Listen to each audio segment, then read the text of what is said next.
सीतानाथ समारंभं रामानंदार्य मध्यमाम् अस्मदाचार्य पर्यन्तं वन्दे गुरुपरम्परां पवनतनय संकटहरण मंगल मूर्तिरूप राम लखन सीता सहित हृदय बसो सुरभूप सियावर रामचंद्र की जय।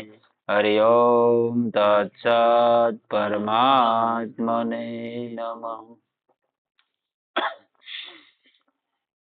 જીવનના અમુક પૂરા જીવનમાં એવા એવા શબ્દોનો સંગ્રહ કરેલો હોય એને અમૃતકણ કહેવામાં આવે. આજનું પ્રકરણ છે અમૃતકણ. મનુષ્ય જીવનનો સમય ઘણો અણમોલ છે, એ વારંવાર નથી મળતો, માટે એને ઉત્તરોત્તર ભક્તિ ધ્યાનમાં ગાળવો જોઈએ. મૃત્યુ કોઈને સૂચના આપીને નથી આવતું, અચાનક જ આવે છે. જો ભગવાનના સ્મરણ વિના જ મૃત્યુ થઈ ગયું તો આ જન્મ વ્યર્થ થઈ ગયો સમજવો. મૃત્યુ ક્યારે આવી જાય એનો કોઈ ભરોસો નથી, માટે ભગવાનનું સ્મરણ કરવાનું કામ પણ ભૂલવું નહીં. એટલે સતત ચિંતન રહેવું જોઈએ. કેમ કે કોઈને ટપાલ લખીને તો મૃત્યુ આવતું નથી, ક્યારે આવી જાય એ ખબર નથી, કયો શ્વાસ અંદર ગયો ને કયો બહાર નીકળ્યો એ ખબર નથી. એટલે ભગવાનનું સ્મરણ ક્યારે નહીં ભૂલવાનું, નહીતર ફેરો વ્યર્થ વયો જાય. યાદ રાખવાનું. મનુષ્ય વિચારવું કે હું કોણ છું, હું શું કરી રહ્યો છું અને કયા કામમાં મારે સમય વિતાવવો જોઈએ. બુદ્ધિપૂર્વક વિચાર કરીને વાસ્તવમાં જેમાં આપણું પરમ હિત હોય એ જ કામ કરવું જોઈએ. જેમાં આપણું પરમ હિત હોય ને એ કામ કરાય. જો આપણા આત્માનો ઉદ્ધાર કરવો હોય તો બધી પળોજણને જતી કરીને બધો સમય ભગવાનની ભક્તિ કરવી જોઈએ. એટલે આપણે એવું નથી કહેવાય, અહીંયા એ નથી સમજી લેવાનું કે હવે બધો સમય જતો કરીને ભગવાનની ભક્તિ કરવી. મતલબ આપણો જે વ્યવહારિક કામ છે એમાં તમે આખો દિવસ ફ્રી જ હોવ, કઈ એક ધારો તમારે કોઈને વાતચીત ન કરવાની હોય. જે સમયનો તમને મોકો મળ્યો પછી એક અભ્યાસ થઈ જાય રોજનો, તમે મારી વાતે કરીએ કોણ, તમે નામ જપે કરીએ કોઈ, બે વસ્તુ થાય એ થઈ શકે. તો એ સમય એમાં ગાળવાનો, ખોટી પળોજણ ન કરવી. ભગવાન સિવાય બીજે ક્યાંય પણ મન ન પરોવવું. જે ભગવાન સિવાય બીજા કોઈનો ભક્ત નથી એ જ અનન્ય ભક્ત છે. પોતાની બુદ્ધિથી વિચાર કરવો કે શું કરવું સારું છે અને શું કરવું ખરાબ છે. જે ખરાબ છે એને છોડી દેવું અને જે સારું હોય એના પાલનમાં તત્પર થઈ જવું. આ મેન વસ્તુ. ખરાબ હોય એને છોડી દેવાનું, સારું હોય એને પકડી લેવાનું. ભગવાનના ભક્તિ સાધન કરવામાં જો શરીર સુકાવા માંડે, મૃત્યુ થઈ જાય તો કશો વાંધો નહીં. ભક્તિ કરતા હોય ને તમારું શરીર સુકાવા મળે ને કદાચ મરી જાય તોય કોઈ તકલીફ છે નહીં. કેમ કે પરમ ગતિને જ મેળવવાના છો તમે. જ્યારે શરીર માટે સંગ્રહેલા સંસારના પદાર્થો સાથે નથી જઈ શકતા તો એમના માટે પોતાનો અણમોલ સમય આપવો વ્યર્થ છે. જગતમાં જેટલા મનુષ્યો છે ઘણું કરીને કોઈને પણ પોતાના પૂર્વજન્મનું જ્ઞાન નથી. એ જ રીતે આ હાલના ઘરને છોડીને ચાલ્યા જઈશું ત્યારે એને પણ ભૂલી જઈશું. તો પછી આ પરિવાર અને ધન શા માટે ભેગું કર્યું? પરિવારને બધાને હારે આપણે રહીએ છીએ, ધન ભેગું કર્યું, વાપરવાનું કોને? આપણે આખી જિંદગી મહેનત કરીને મરી ગયા, આપણે તો વાપરવા રહ્યા નથી, રહ્યા સુધીમાં.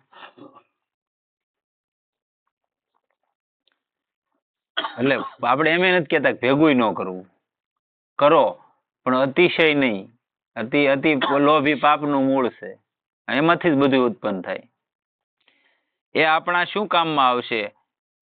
જ્યારે પછી આ કોઈ પણ કામમાં નથી આવવાનું તો આપણે માટે ઉચિત એ છે કે આ લૌકિક સંપત્તિનો મોહ છોડીને દેવી સંપત્તિનો ભંડાર ભરીએ.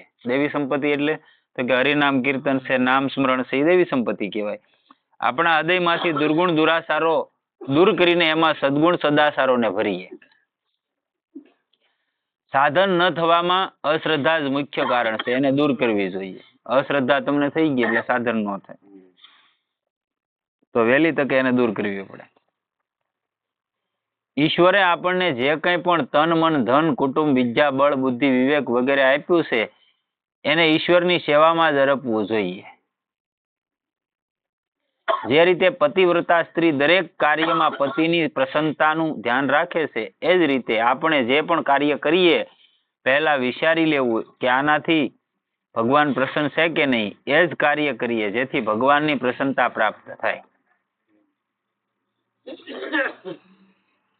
તમને મારે રાજી કરવા એ મારો વિષય નથી કે ભાઈ જગુભાઈ આવે ને તો જગુભાઈ રાજી થાય, એ મારો વિષય જ નથી. આ વિષય આવો અલગ છે. હું રાજી કરવા માટે અહીં બેસતા નથી, હું તો મારું પોતાનું હિત કરવા માટે બેઠો.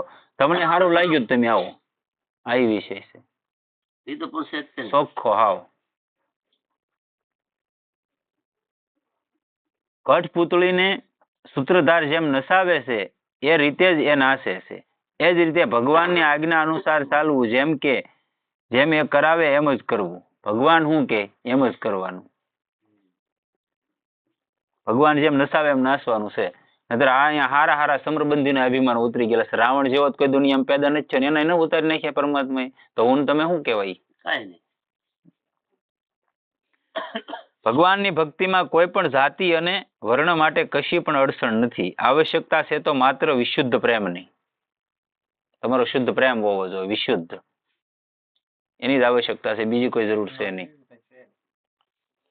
બધો વખત ભગવાનને સ્મરણમાં રાખીને જ સમસ્ત કાર્યો કરવા. ભગવાનની સ્મૃતિ રૂપી સૂર્યની સામે અંધકાર ટકી શકતો નથી. સૂર્ય હોય તો અંધારાને કઈ બે જણા ધોકો લઈને ન જવું પડે કે ભાઈ વયું જાય, ઓટોમેટિક વયું જાય. એમ પ્રકાશ છો પરમાત્માના નામ રૂપી તમારી અંદર પ્રકાશ છો એટલે દુર્ગુણો દુરાચારો ઓટોમેટિક વયા જાય. તમારે અરે 90% મિત્રતા વહી જાય, તમે એકલા પડી જાઓ. તમારો કોઈ મિત્ર નહીં, કોઈ શત્રુ નહીં, એવી સ્થિતિ થઈ જાય. અને હું તો એમ જ કહું, કોઈ પણ વસ્તુ કરો આધ્યાત્મિકના માર્ગે હાલતા હોય ને તો તમે પોતાના હિત માટે જ કરજો, દુનિયા માટે ન કરતા, દુનિયાને દેખાડવા માટે ન કરતા. કે ફલાણા ભાઈ આવશે, ફલાણા ભાઈને હું બોલાવું, એને 5 જણાને બોલાવીને લાવું, નહીં. ગોળ હોય ને ત્યાં જ માખ્યું આવે, અને એ દિહાળું હોય તો જ આવે, નકર ન આવે. એમ કોઈ પણ આનો આ શબ્દ કાને પડશે તો માણસને એમ થાય કે હાલો મારે આ કરવું છે તો કરશે, એનું જીવન સુધરે છે. આ જ આપણો લક્ષ્ય લઈને હાલીએ છીએ. નકર તો આખું ગામ હોતું જ છે, નથી હોતું ભાઈ? આપણે ક્યાં કોઈને કહેવા જઈએ ભાઈ તમે આવો અહીંયા ગામમાંથી? આજ સુધી મેં કીધું હોય કયો. માણસને પોતાનો અનુભવ થવો જોઈએ કે હું મારા માટે કરું છું. હું તમને બે હારું તમને હું કહીને બે બોલાવું અહીંયા કે ભાઈ તમે આવજો, તમારા હિત માટે તમે આવો ને. આ તમને અંદરથી લાલસા હોવી જોઈએ. તમારે મારી પાસે કઈ લેવું છે, તમને ખબર છે આ માણસ તજજ્ઞ છે, કાંઈ પણ છે, તમારે મારી પાસે લેવું છે, 2 શબ્દો મારે સાંભળવાય પડે ત્યારે તમને મળે. હાલો હું તમને મહાપુરુષો બતાવું, ધોકો લઈને હાલવા મળે નીકળે એમ કહી દે. તમારી સ્થિતિ હોવી જોઈએ, તમારે તપાસ થાય પેલા. અને એ હોમાં એના 500 શિષ્ય હોય ને એટલે એકાદો જેવો નીવડે, બધાય તો હોય નહીં. આ તૈયારી હોવી જોઈએ, ત્યારે થાય બધું. હા, એને થોડું ઘી વધાર્યું હતું બરડે. હા, એ કે આપણે કાલે કામ ઓલા બાપુ સીપીઓ લીધો તો બાટી બાપુ. હા, એ કે એ તને કાલ નહીં પડે છે, ઉતર હેઠો ઉતર લંગોટા. એ કે સાચી વાત છે. કાલ તો એ દેવા વાળો છે શું થઈ તો પછી આપણો અનુભવ. મારું પહેલેથી કહેવાનું, કોઈ પણ વ્યક્તિત્વ હોય, મારા બાપ સામો આવી જાય ને તો એને કહો મારી માટે નહીં કરતા, મારી માટે તમારે અહીં બેસવાનું નહીં. હું તમને ચોખ્ખું કહી દઉં, મારી શરમે ધર્મે મારી માટે નહીં આવવાનું. તમારું પોતાનું કલ્યાણ ઈચ્છતા હોય તો જ બેસજો. નહીતર આપણે ત્યાં 2 જણા આવીશું તોય વાંચશું ને કોઈ નહીં હોય તો હું એકલો મારા ઘરે આ કરી શકું. અહીં કઈ 5 જણાની જરૂર છે નહીં, ચોખ્ખી વાત. પણ તમારા પોતાનું કલ્યાણ ઈચ્છતા હોય તો સામે બેસવાનું, શરમે ધર્મે નહીં, કોઈ દિવસ ન કરતા. શરમ ધર્મમાં આ નથી કામનું. બીજું બધું મારે તમારું કામ હશે ને તો મારા પગમાં પડી જાય, શરમ ભરી જાય. બાકી આધ્યાત્મના માર્ગમાં શરમ ન પડતા કોઈ નહીં. ભગવત સ્મૃતિથી સઘળા દોષો આપમેળે જ દૂર થઈ જાય છે. શું કીધું? ભગવાનનું સ્મરણ રાખો, તમારામાં જેટલા દુર્ગુણો છે આજુબાજુ બગાહો બેહે ને બધી વહી જાય ફટાફટ, કાઢવી ન પડે. પોતાના પર ભગવાનની અને મહાપુરુષોની વિશેષ દયા સમજીને એવો અનુભવ કરવો કે આપણી દિવસે દિવસે ઉન્નતિ થઈ રહી છે, અને થાય તે. સદગુણોનો વિકાસ, આસુરી સંપત્તિનો નાશ અને દેવી સંપત્તિની વૃદ્ધિ થઈ રહી છે. એટલે મીરાએ કીધું ને, મેવાડની મહારાણી હતી, સામાન્ય વ્યક્તિત્વ હતું નહીં, છતાંય નીકળી ગઈ હતી ને કોઈએ પૂછ્યું કે હું મેળવ્યું, ત્યારે એમ કીધું પાયોજી મેને રામ રતન ધન પાયો, વસ્તુ અમુલક દી મેરે સદગુરુ દિન દિન બઢત સવાયો. ઓલાને તમારે ક્યાંક લગાડવા પડે તૈયે વધે. તમારી આગળ આ લૌકિક સંપત્તિ હોય તેને ક્યાંક કામમાં લગાડવી પડે ત્યારે સંપત્તિ વધે. પણ આને ક્યાંય ન લગાડો, નામ સ્મરણ રાખો એટલે રોજ રોજ વધતું જ જાય, ઘટે નહીં. અને ત્યારે મહાપુરુષો તુલસીદાસજી જેવા મહાપુરુષોને એની પાસે આવવું પડ્યું હતું. અને ચારેય દ્વારિકાના મંદિરમાં હમાઈ ગઈ હતી. મારી તમારી જેમ ગેંગ્યા ફેફે કરે એ હાલે એમાં? ધરતી ભક્તિ છે ને ખાંડાની ધાર છે, એકવાર હાલી જુઓ તો ખબર પડે. એટલે કહે છે આસુરી સંપત્તિનો નાશ અને દેવી સંપત્તિની વૃદ્ધિ થઈ રહી છે, તેમજ સાધન પ્રત્યક્ષપણે વધી રહ્યું છે. શ્રી બલરામજીને ગાય, વાસરડા અને ગોવાળો સૌમાં ભગવાન દેખાતા હતા. એ જ રીતે સઘળા પ્રાણીઓમાં ભગવાનને જોવા અને એ રીતે જોઈ જોઈને મુગ્ધ થતા રહેવું. ભગવાનનું બધું વિધાન જીવોના વાસ્તવિક કલ્યાણ માટે જ હોય છે. ભગવાન જે કાંઈ વિધાન બનાવે તમારા કલ્યાણ માટે જ બનાવે છે. સુખ આવે, દુઃખ આવે, જે કાંઈ આવે એ. અને કોઈ માણસે તમને બે શબ્દો કહી દીધા, તમારા વિવેક છે, વૈરાગ્ય છે, સમજણ છે, તમે સાંભળીને નીકળી ગયા, કેટલી વાર તમને એક શબ્દો કહેવાનો છે? તમે વૈયા ગયા એટલી માણસ વૈયો જવાનો છે તરત. પણ તમે આમાં શિંગડા માંડ્યા હોય તો વધવાનું ને.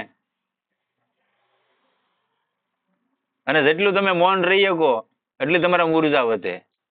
ભગવાનનું નામ સ્મરણ કરો, મૌન રહ્યો, તમારો પાવર ઓટોમેટિક દેખાવા મળે તમારા ચહેરા માથે.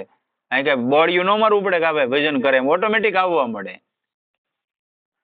કળિયુગમાં ભગવાન થોડાક જ સાધનથી મળી જાય છે. હું અહીંયા પ્રમાણ આપ્યું કે કળીકાળની અંદર ભગવાન થોડાક સાધનથી મળી જાય છે.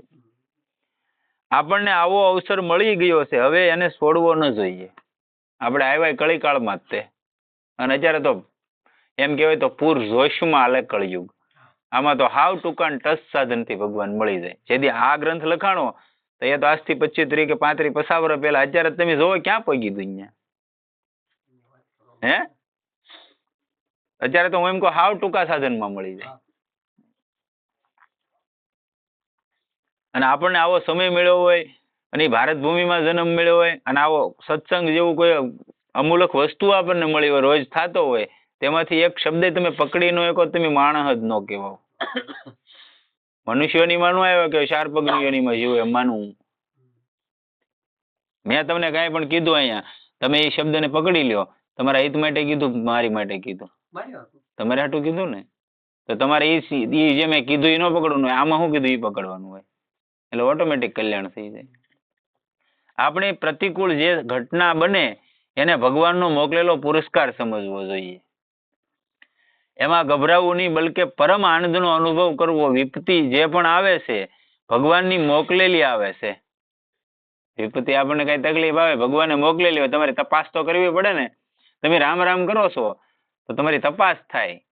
તમે કોઈ પણ આ લૌકિક વ્યવહારમાં તમે જુઓ, ભણતર કોઈ પણ વિદ્યાર્થી ભણતો હોય તો દર વર્ષે એની પરીક્ષા થાય ને, ત્યારે એને પાસ કરીને આગળના ધોરણમાં મોકલે શિક્ષક. આ લૌકિક વ્યવહારમાં જો એ પદ્ધતિ હોય તો આ તો અખિલ બ્રહ્માંડના માલિકને મળવાની વાત છે. એમાં કઈ ન હોય ભાઈ કેટેગરી, પરીક્ષા તો થાય ને. એટલે ગુરુ પહેલા તો એ જ તપાસ કરે કે આ માટલામાં બરોબર ભરાય એમ છે કે એને હેઠે ફૂટલું છે, એમ જોવું પડે. એટલે તમે એકાદ બે શબ્દો આમ તેમ કહો ને એટલે તમને ખબર પડી જાય આ માટલા આવ કોરા કડાક છે અને હેઠે ફૂટલાય છે, આમાં સાંટો પીડ્યો ન.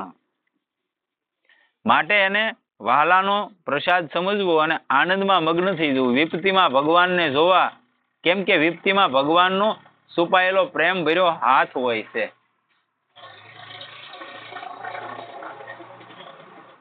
તમારી માથે વિપત્તિ કોઈ પણ આવે ને તેમાં ભગવાનનો પ્રેમ હોય અને ભગવાનનો એમાં હાથે હોય. જોતા હોય કે આ શું કરે છે અને કેટલી ઘણી જીરવી જાય છે. તમે તમામ કોઈ પણ મુસીબત આવી ગઈ, હાવ એની માથે છોડી ગયો ને તો તમારું કામ કોઈ અટક્યું નહીં રહે. પણ તમે હાંસ થઈને ગોતવા મળો ને એટલે તમારું કામ ઊભું રહી જાય. ભાઈ એમ કહો કે હવે જે થાય તું કર, ભાઈ કે હવે મારો હાથ આંબે એમ નથી અને હું કરવાનોય નથી. તારે ભરોસે છે તમારું કામ હાંસ પેલા પૂરું થઈ જાય. પછી ભલે ગમે એ હોય. એનું પ્રમાણ જોઈ દાસ ભગત લોંગડી વાળા આપણે હમણાં જ થઈ ગયા એને કે 1.5 વર્ષ ચા નથી. મેન તમે બે જોયેલા છે. અહીંયા આવતા પાણી વાળતા હતા વાડીમાં અને ઓલા કેવાય ઓલા ધૂળના લાડવા બનાવીને મૂકી દીધા. હાસા લાડવા થઈ તો ખાઈ ગયા હતા અને આ તો પાણી વાળતા હતા. અને 1-2 વાર તો એવી ઘટના ઘટેલી કે એના પિતાજી અને બાપુજી કીધું કે ભાઈ ભજનમાં કાંઈ ન જવું, વાડીએ પાણી વાળવા જા. તો હકીકત ભજનમાં એ હતા અને વાડીએ પાણી કોક વાળતું હતું. વિચાર કરવો પડે ને કે પરમાત્માને પોતાને કામ કરવા જવું પડ્યું, ત્યારે જ એ વસ્તુ બને, નહીતર બને નહીં. કોઈને હતું ત્યારે જ બની ની વસ્તુ. આ તો નકર હકીકત ભજનમાં જ હતા. એટલે મનુષ્યની માન્યતા ફળે છે. જે જેવું માને છે એને એવું જ ફળ મળે છે. તમારી માન્યતા ફળે છે અને જેવું માનો છે એવું જ ફળ મળે છે. જે માટે સારામાં સારી ભાવના કરવી જોઈએ. ભાવનામાં કંજુસાઈ શા માટે? તમારે મફતમાં જ ભાવના કરવાની છે, એમાંય કંજુસાઈ ન કરે. ભાવના તો સારી કરવી કે નહીં. માન્યતા કરવાથી એને અનુરૂપ જ અનુભવ થઈ જાય છે. અનુભવ થયા બાદ એવી જ સ્થિતિ થઈ જાય છે. એક વૃંદાવનના મહાપુરુષ હતા મહાત્મા.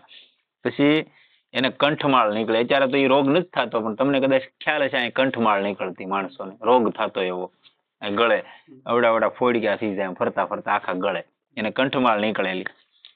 એમાં હવે હેરાન થતા હતા. એમાં શેલો એક હતો મારી જેવો, એટલે કે બાપુ ભારે કરી ગયા, હેરાન થાય છે કે એના ગુરુ. એટલે એ બેઠો બેઠો એક વર્ષ એમ રોતો હતો. પડખે મઢુલીની બાજુમાં જંગલ હતું વૃંદાવનમાં. એટલે કૃષ્ણ બલરામ બે ગાયો સારવા નીકળ્યા. હમણાંની ઘટના છે, હજારો વર્ષ પહેલા નથી. આજે વૃંદાવનમાં જેવા મહાપુરુષો હોય ને કૃષ્ણ ભગવાન ને બલરામજી ગાયો સરાવતા મળે છે. હા, એટલે આ ગોવાળિયો ભાળી ગયો, એને હકીકત ખબર નથી કે આ ભગવાન છે એમ. જ્યાં બોલો હતો ને શેલો ઈ, એટલે ભગવાન આવીને પૂછ્યું કે ભાઈ કેમ રોવે? ઈ કે મારા ગુરુ બહુ હેરાન થઈ ગયા. હું છું કે એને ગળે કઈક છું ફરતું ફરતું અને દુઃખી થાય છે. કૃષ્ણ ભગવાન કે મટી જાય, કે મટાડવું છે? હા, તારો ગુરુ કે માનશે નહીં. મટાડી દાખડે દવા, કે દવા હું તને સીધું, પણ તારો ગુરુ નહીં માને. કે અરે એ કે હું કામ ન માને? મને તમે દેખાડો દવા. એટલે એને પડખે ઝાડવું હતું ને, એ જોઈ કે આ ઝાડવાના 2 પાંદડા તોડી લે અને સાંજે સુઈ જાય ને ત્યારે એને વાટીને લગાડી દેજે. સવારમાં એ કે દુઃખ નહીં હોય.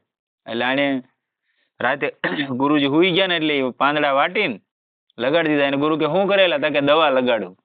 સવારમાં કંઠમાળ વહી ગઈ.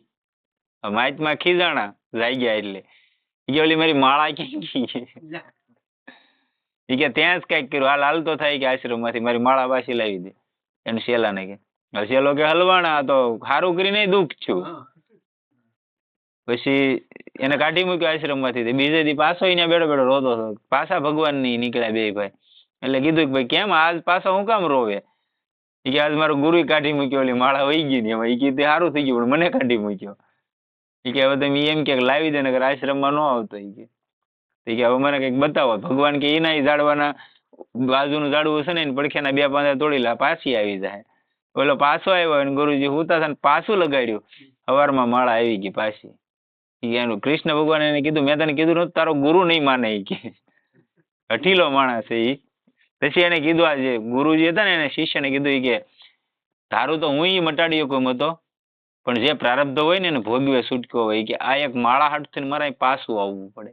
મટી તો જાય, પણ આજે મને નાનીમથી પીડા છે ને એની માટે મારે પાછો જન્મ લેવો પડે. અને જન્મ હવે ફરીવાર ન લેવો. જો આવો મોકો મળ્યો હોય પરમાત્માનો, સત્સંગ મળતો હોય, મહાપુરુષોનો સંગ મળ્યો હોય અને માનવ જેવું શરીર મળ્યું હોય તો અહીં બીજી વાર આવવાનો ધક્કો ન કરાય. અહીંયા પૂરું કરીને જવાય. આ છેલ્લા મા બાપ ને છેલ્લી જિંદગી ભગવાનના શરણોમાં વ્યૂ જોઈએ. ભાઈ કે અહીંયા આપણે જોઈએ છીએ ને અત્યારે જો આવો સમય છે તો આની પછી કેવો સમય આવશે? ભયાનક જ આવશે ને. એ તો દેખાય જ છે, વધતું જાય એમ તો વાત છે. અત્યારે તો આપણે સત્શાસ્ત્રો ને એવું બધું મળે છે, પણ એક સમય એવો આવી જાય કોઈ શાસ્ત્ર નહીં હોય. આપણો ધર્મ જે હિન્દુ ધર્મ છે ને, હિન્દુ ધર્મ જેવું નામ નિશાન નહીં હોય એવો સમય આવશે એક. પછી કલ્કીનો અવતાર થાય. એમને નહીં થાય. અરાજકતા એટલી બધી ફેલાઈ જાય, નાસ્તિકતા એટલી બધી આવી જાય કે એની વાત ન પૂછી. રામ કેવું મુશ્કેલ થઈ જાય તમારે, એવો સમય આવી જાય. તો અત્યારે બધી છૂટી છે પરમાત્માનો આપણી માથે અસીમ કૃપા કહેવાય. એવો સમય આપણા હાથમાં છે અત્યારે. તો ભજન કરી લેવાય, પોતાનું કલ્યાણ કરી લેવાય. બીજા શું કરે, ઘનશ્યામભાઈ શું કરે, કા દાદા શું કરે, કા ભાઈ શું કરે, ઈ ન જોવે. મારે મારું હિત સાધી લેવાય, મને ખબર પડે. નિત્ય કર્મ સાધન ભજન સૌમાં ઊંચો ભાવ લાવવો જોઈએ. બધો સમય પોતાના પર ભગવાનની કૃપા સમજવી. કૃપા સમજવામાં સત્સંગ અને સ્વાધ્યાય એ 2 સહાયક છે. અભિપ્રાય એ છે કે ભગવત સંબંધી વાતોનું શ્રવણ મનન પઠન કથન અને આલોચન કરવું. વિશેષ મનન કરવા યોગ્ય છે. ભગવાનના વિષયમાં આ 12 લક્ષણો બાબતો બતાવે છે. વિશેષ મનન કરવા યોગ્ય છે. એક તો નામ, બીજું રૂપ, ત્રીજી લીલા, ચોથું ધામ, પાંચમું તત્વ, છઠ્ઠું રહસ્ય, સાતમું ગુણ, આઠમો એનો પ્રભાવ. 9મી શ્રદ્ધા, 10મો પ્રેમ, 11મી શાંતિ અને 12મો આનંદ. આ છેલ્લું સ્થાન છે. અખંડ આનંદ તમને આવી ગયો એટલે તમારે બીજે ક્યાંય જવા પણ તો રહેતું નથી. 4 બાબતો ઘણી સારી છે. ભગવાનના નામનો જપ, એમના સ્વરૂપનું ધ્યાન, સત્સંગ, સત્પુરુષોનો સંગ અને સત શાસ્ત્રોનું મનન. આ 4 વસ્તુ બહુ ઉત્તમમાં ઉત્તમ છે. એટલે આ 4 વસ્તુ મળી ગઈ તોય તમારું જીવન બની જાય.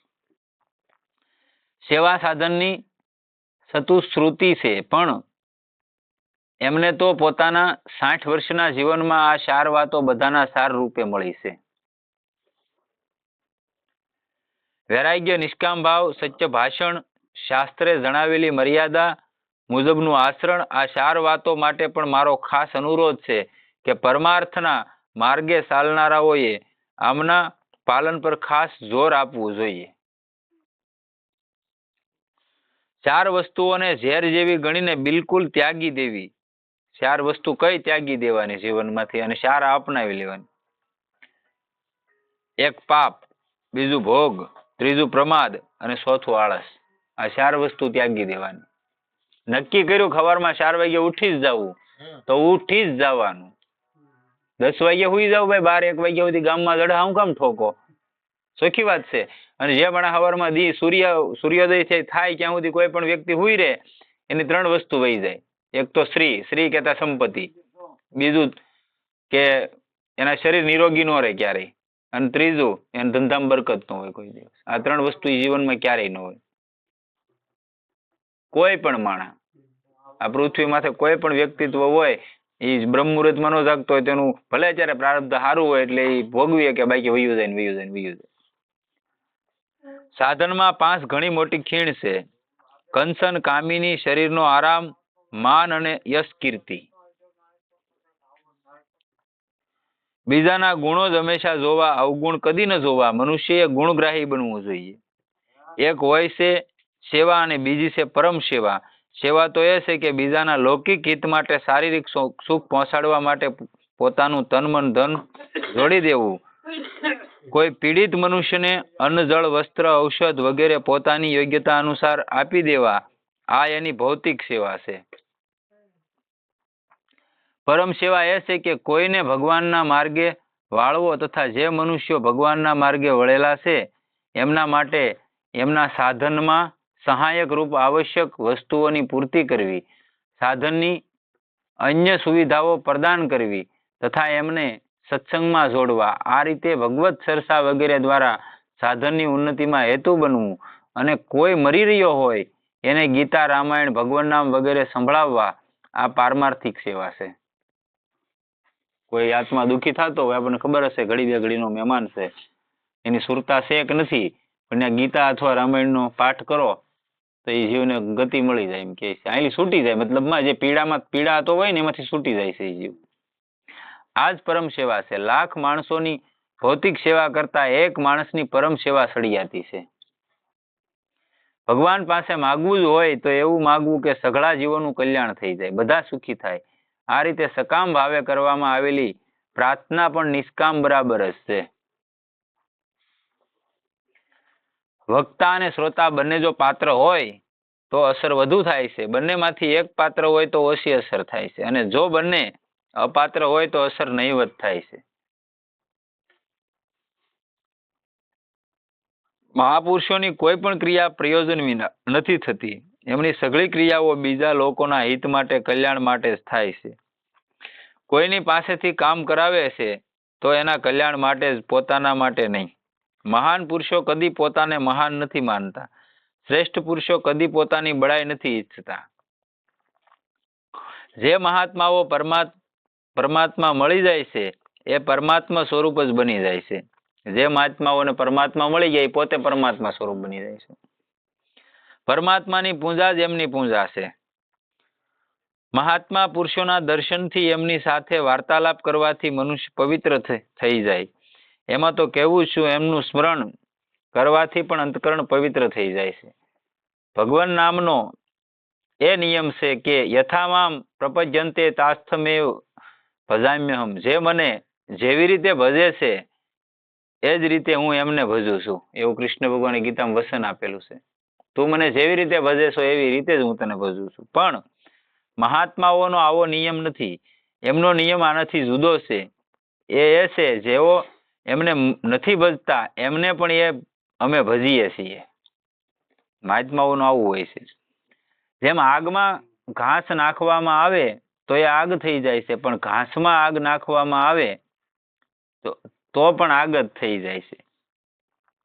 એ જ રીતે મહાત્માની પાસે અજ્ઞાની જાય તો એ પણ મહાત્મા બની જાય છે, અને અજ્ઞાનીઓ પાસે મહાત્મા ચાલ્યો જાય તો પણ એ અજ્ઞાની મનુષ્ય મહાત્મા બની જાય છે.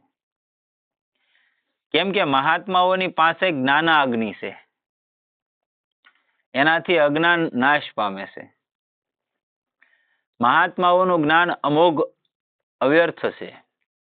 એમનો સંગ દર્શન ભાષણ સ્પર્શ બધા જ મહાન ફળ આપનારા હોય છે. એક દીવામાંથી જ્યારે લાખો દીવા પ્રગટી શકે છે તો સંસારમાં એક મહાત્માના હાજર રહેતા 100 મહાત્મા કેમ ન બની શકે? એક દીવાથી લાખો દીવા પ્રગટી કે અહીંથી અહીંયા તો એક મહાત્મા હોય કોઈ પણ ગામની અંદર કોઈ એવો સાધક કે કોઈ આખું ગામનું કલ્યાણ કેમ ન થાય? થઈ જ જાય. મહાત્માનું યથાર્થ તત્વ જાણવાથી મનુષ્ય મહાત્મા જ બની જાય છે. જે રીતે મહાત્માનું તત્વ જાણવાથી એ પરમાત્મા બની જાય છે. મહાત્માનું તત્વ ત્યારે જાણવામાં આવે છે જ્યારે મનુષ્ય એમની આજ્ઞા અનુસાર આચરણ કરે છે, ત્યારે ખબર પડે. તમે એની આજ્ઞા અનુસાર જીવી શકો ત્યારે, નહીં તો તમારે કોઈ પણ વસ્તુ જોતી હોય તમને મળે નહીં. ગીતામાં એટલે જ કીધેલું છે ને 3 અધ્યાયના 34મા શ્લોકમાં, તદ્વિધિ પ્રણિપાતેન પરિપ્રશ્ને સેવ્યા ઉપદેક્ષ્યંતિ તે જ્ઞાનમ તે જ્ઞાની તત્વદર્શિની. કૃષ્ણ ભગવાન પોતે કીધું કે કોઈ એવા તત્વજ્ઞાની મહાપુરુષ હોય એની પાસે અર્જુનને કે તું જા, એની પાસે જઈને તું એ જ્ઞાનને એને સાષ્ટાંગ દંડવત પ્રણામ કર, અને એની પાસે જઈને બે એટલે તને જે તારે જરૂર છે એ જ્ઞાન તને આપશે, અને એ તને દીક્ષા આપી કે બધાનો અધિકાર નથી.